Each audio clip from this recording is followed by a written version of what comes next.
Hello guys, welcome to another edition of Ray Sports News and Debates. Okay, in today's video, we're going to be talking about games 1 and 2 from each basketball conference finals. On the East, we got the Boston Celtics versus the Indiana Pacers. And then on the West side, we have the Minnesota Timberwolves versus the Dallas Mavericks. And I'm going to start with the East, go with the West, give my thoughts. And yeah, let's get into it. So we have the Boston Celtics. They have the best team in the NBA. Won over 60 games this year. A lot of people were kind of picking them to run through the East.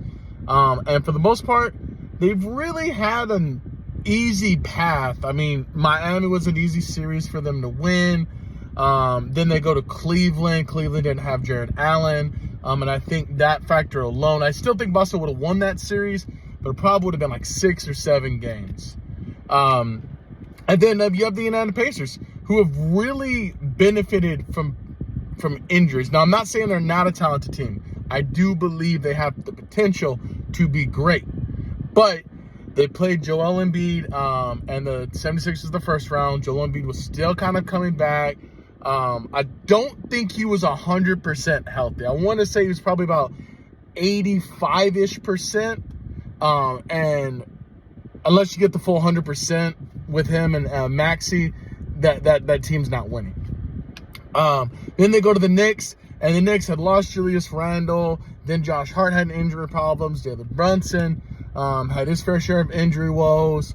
But, Indiana just battled, each series. I think, I know round 2 they went 7. I think round 1 they went 6 or 7. But yeah, I guess my thoughts. So Boston is up 2-0. And if I'm Indiana, I'm really banging my head against the wall in terms of they should have got game 1. They really, really, really should have won game 1. Boston did everything in their path to hand that game on a silver platter to Indiana. And Indiana just for some reason did not want to win. And I knew Boston was going to win game 2. I predicted them to win game 2. I thought it was going to be a blowout. It was never really in doubt. If you watched game 2, Boston controlled basically the whole game. They got game 3 tonight. But Indiana's point guard is going to be out, Halliburton. And without him, they have no shot. I'm sorry. I like TJ. I assume they're going to start TJ in his spot, but I just... Without him, I mean, I just don't think, they have enough to beat Boston. If I'm Boston, I'm trying to end this tonight. Okay, they're going to come out with the fight. They're going to come out with the run. Okay, I would try and take Siakam out of the game because they're gonna go to Siakam. Okay, and I think if you make the role players kind of dictate, the game, I think Boston will win. Now, I'm predicting them to win tonight. Like I said, without Halliburton, I just think Indiana has no shot. Jalen Brown went for 40, tied for his career high in game 2. And I think Boston's winning this series. I think Indiana's only shot was to steal game 1, get game 3, and maybe force this to 6 or 7. The Boston's just the better team. They have Jason Tatum, they have Jaylen Brown, Al Horford, and this team's not even 100%. When they get Porzingis back, I really don't think this is stopping this team. I think you could possibly stop them now. And I'm making Jason Tatum play because I've seen Jason Tatum play in the playoffs for the last 4 or 5 years. And it's kind of like he's up here, then he's here, then he's here, then he's here. It's never really a consistent thing. Jaylen Brown, I know what Jaylen Brown's going to bring to the table. He is absolutely pissed that he did not make an all-NBA team. He literally finished 16th. They take the top 15, 5-5-5. He was literally the 16th spot.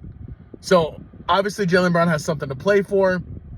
But I think if I'm Indiana, I gotta bottle one of them up. I don't know who, because then Derek White could go off, but Boston's just hard, and I just think there's not I just don't think Indiana matches up really well against them. Indiana's thing is pushing the pace. Now, I feel if they can push the pace, tire these boys out, and make it a high-scoring game, I feel Indiana will win long-term than Boston will. Boston's more of a, they like to push the ball as well. I just think Indiana's better at it in terms of tempo and speed and converting fast breaks. But yeah, I mean, I got Boston in 5. I think Indiana maybe steals game 4, but this is going 4 or 5. I just don't give Indiana much of a shot. On the West side, we have the Dallas Mavericks, who went to Minnesota and won the first 2 games. First game, there was just, Kyrie goes off for 24 in the first half, has 30 for the game. Luka, basically a triple-double.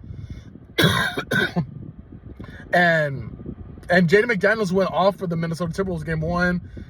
Ant was kind of he's been a little bit of a slump over the last 5 or 6 games in terms of, since he dropped that 40 bomb in the second round against the Nuggets. But I just think the offense has to get going. I don't think the defense is necessarily the problem, because it's if you bottle up Luka, Kyrie's going to get his. If you bottle up Kyrie, you're going to give Luka opportunities. And the one thing that Mavericks have done really well is they know, okay, well, they're probably going to double team one of them. They've surrounded the floor with shooters. And that makes it extremely hard for you to double because they're going to get open look threes. Now, Minnesota, I believe, shot 49 threes in game 2, which is a lot. And that's because Dallas is throwing everybody in the paint. Because they know Gobert's not going to shoot threes. They know Towns is going to stay out there, but they can guard him. But Luka's been absolutely sensational. Kyrie, really, really quiet kind of game 2. But Dallas came back and won. Luka hit a big 3. And what does Luka do after hitting that 3? Stares Rudy Gobert down. And I swear talks the most shit I've heard in a while to another NBA player. Luka just rips into fucking Rudy after making that 3. But I like what I see from Dallas. They're changing schemes. They're changing, especially defense. And Luka has tremendously got better this year in terms of guarding and being a defender this year. Really, really honed his craft.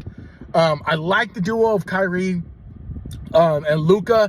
And I think the only way Minnesota can come back from this, because it was different when they were down 3-2. Okay, but they're down 2-0. You got to beat this team 4 out of 5 times. Now you're going to their house for game 3. That's a must win if I'm Minnesota. That's a must win. I'm not saying you got to blow them out.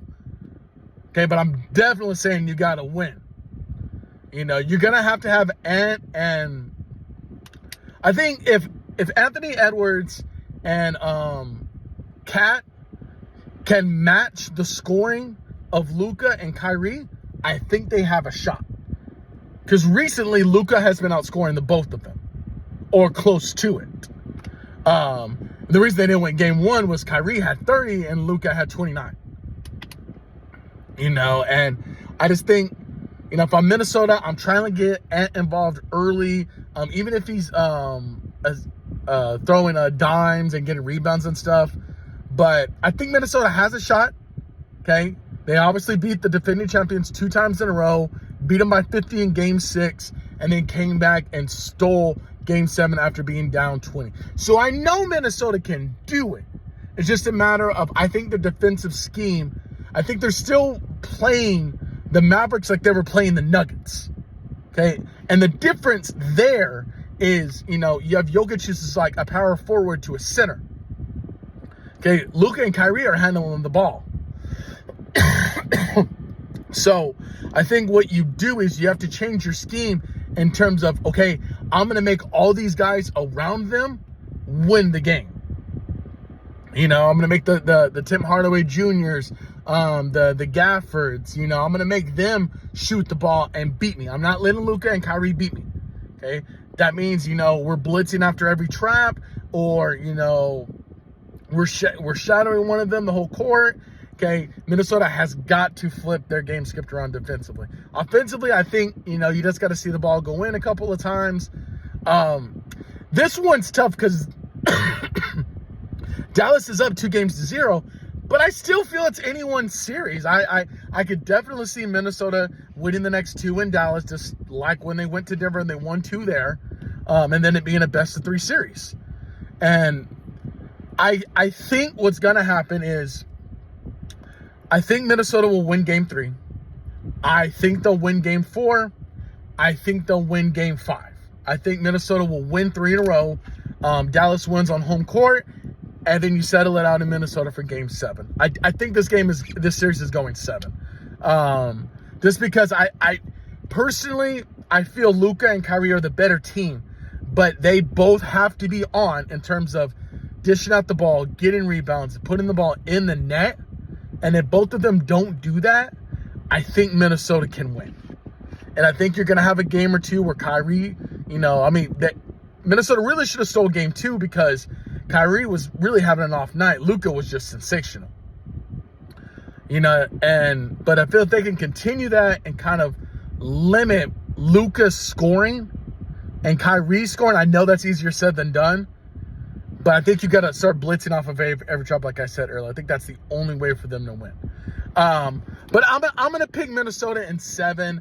I just think, I'm going to switch it. I'm going to say Dallas wins in 7. That's just what my heart says. My head says pick Minnesota.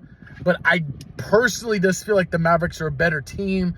They're more consistent on the offensive end. They've gotten a lot better on the defensive end. I believe over the last 25 games, they were the number 1 efficiency team in the league, which is incredible compared to how they were 3 or 4 years ago. But, yeah, I got Dallas in 7, and I got Boston in 4 or 5, probably 5. I think Indiana wins a pride game, just like the Lakers did against the Nuggets when they won Game 4 after being down 3-0. They win a pride game somewhere in Indiana. I don't think they lose that series in Indiana. But, yeah, guys, that's going to be it for today's video. Don't forget to hit that like, comment, and subscribe button. Had a super big day yesterday in terms of subscribers, and we're only 43 away from hitting our next big milestone of 200 subscribers. Thank you guys so much for the continued love and support. You guys mean the absolute world to me, and I really, really, really appreciate it, guys. So until next time, you guys have a good one.